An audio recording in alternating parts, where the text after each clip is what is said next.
उत्तराखंड देवभूमि, जहां हर कण में आस्था और हर दृश्य में सौंदर्य समाहित है।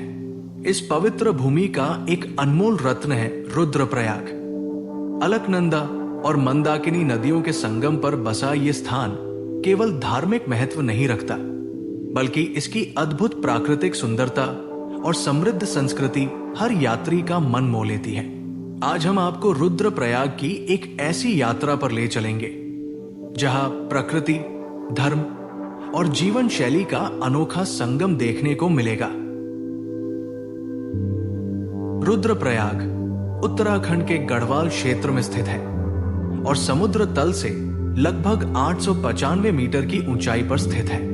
यह स्थान अलकनंदा और मंदाकिनी नदियों के संगम पर बसा है, जिसे रुद्र संगम कहा जाता है।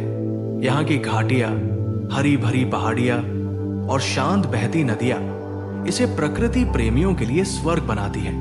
सूर्योदय के समय घाटियों पर पड़ती सूर्य की किरणें और नदियों की कलकल ध्वनि किसी दिव्य संगीत से कम नहीं लगती।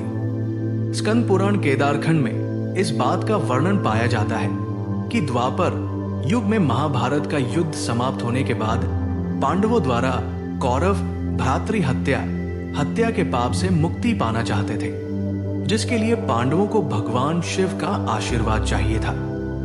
लेकिन शिव पांडवों से रुष्ट थे। इस कारण जब पांडव काशी पहुंचे तो उन्हें भगवान शिव काशी नहीं मिले। तब वे शिव को खोजते खोजते हुए हिमालय तक आ पहुंचे, परंतु फिर भी भगवान शंकर ने पांडवों को दर्शन दिए और अंतर्ध्यान होकर केदार में जा बसे। परंतु पांडव भी पक्के मन से आए थे। वे उनका पीछा करते करते केदार तक जा पहुंचे और इसी स्थान से पांडव ने स्वर्गारोहिणी के द्वारा स्वर्ग को प्रस्थान किया।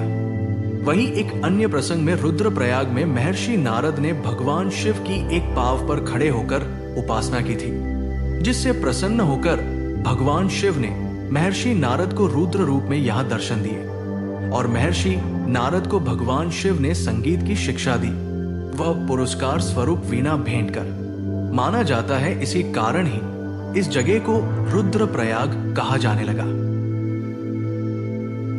रुद्रप्रयाग का नाम भगवान शिव के रौद्र रूप रुद्र के नाम पर पड़ा है। मान्यता है कि यहीं पर भगवान शिव ने नारद मुनि को अपना रौद्र रूप दिखाया था। यहां स्थित रुद्रनाथ मंदिर भगवान शिव को समर्पित है और इसे पंच प्रयागों में से एक माना जाता है। संगम स्थल पर स्नान करने से पापों का नाश होता है, ऐसा विश्वास है।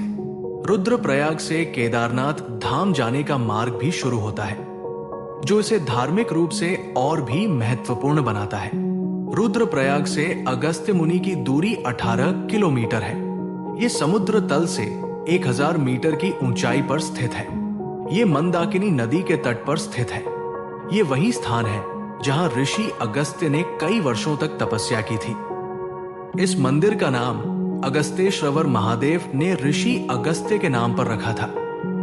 बैसाखी के अवसर पर यहाँ बहुत ही बड़ा मेला लगता है। यहाँ दूर दूर से श्रद्धालु आते हैं और अपने इष्ट देवता से प्रार्थना करते हैं। रुद्रप्रयाग की संस्कृति गढ़वाल क्षेत्र की समृद्ध परंपराओं और त्योहारों से भरी हुई है। यहाँ के लोग अपनी सादगी और अतिथि सत्कार के लिए प्रसिद्ध हैं। घरों में पारंपरिक गढ़वाली व्यंजन बनाए जाते हैं, जैसे कि झंगोरे की खीर और फाणो।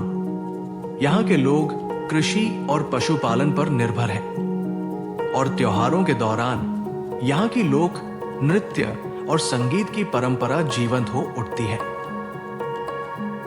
रुद्रप्रयाग के आसपास कई अद्भुत पर्यटन स्थल हैं। अगस्त्य मुनि, जहां ऋषि अगस्त्य ने तपस्या की थी, यहां से केवल 18 किलोमीटर दूर है। चोपता, जिसे मिनी स्विट्जरलैंड कहा जाता है, यहां से कुछ ही घंटों की दूरी पर है और ये ट्रेकिंग के शौकीनों के लिए एक स्वर्ग है। वहीं कालीमठ मंदिर मां काली को समर्पित है और इसे 108 शक्तिपीठों में से एक माना जाता है। रुद्रप्रयाग तक पहुंचने के लिए आप सड़क मार्ग से आसानी से आ सकते हैं। नजदीकी रेलवे स्टेशन ऋषिकेश है, जो लगभग 140 किलोमीटर दूर है। यहाँ ठहरने के लिए होमस्टे, लॉज और रेस्टोरेंट्स की भरपूर सुविधाएं हैं। यहाँ का स्थानीय भोजन और गर्मजोशी भरा स्वागत आपकी यात्रा को यादगार बना देगा। रुद्रप्रयाग केवल एक स्थान नहीं, ये एक अनुभव है। ये वो जगह है जहां प्रकृति, धर्म और संस्कृति एक साथ मिलकर मन को शांति और आत्मा को सुकून देते हैं। अगर आप कभी उत्तराखंड की यात्रा पर जाएं, तो रुद्रप्रयाग को अपनी सूची में जरूर शामिल करें। ये स्थान आपको जीवन भर याद रहेगा।